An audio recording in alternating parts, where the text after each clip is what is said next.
तर जय भीम मित्रांनो, आज दीक्षाभूमी इथे आलेलो आहोत आणि इथे दीक्षाभूमीवर माझ्या मागे बघू शकता तुम्ही की कशा पद्धतीने तो जो एक बॅनर लागलेला आहे की ज्याच्यावर स्पष्टपणे लिहिलं आहे की दीक्षाभूमी परिसरात दीक्षाभूमीवर येणाऱ्या अनुयायांना विशेष सूचना केलेल्या आहेत। ज्या बॅनरची आपण 2-3 दिवसापासून चर्चा बघत होतो, पण त्या बॅनरवर नेमका मजकूर काय तो थोडक्यात तुम्हाला सांगण्याचा मी प्रयत्न करतो। चला बघूया त्याच्यावर काय मजकूर लिहिलं आहे। पवित्र दीक्षाभूमी परिसरात कुठलेही आंदोलन, नारे, निदर्शने, धरणे आंदोलन करण्यास सक्त मनाई आहे।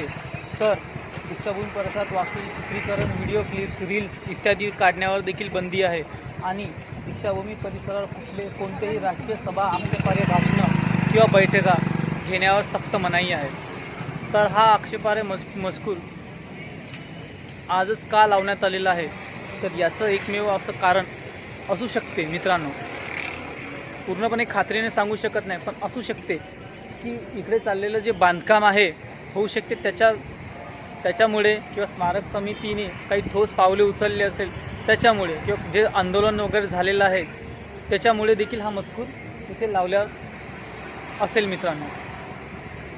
तर असो, ह्या घटनेला तुम्ही काय म्हणता हे आम्हाला कमेंट बॉक्स नक्की सांगा आणि दीक्षाभूमीबद्दल आपलं काय मत आहे हे देखील सांगा आणि आमच्या स्वतंत्र पत्रकारितेला मनोबळ द्या। जय भीम।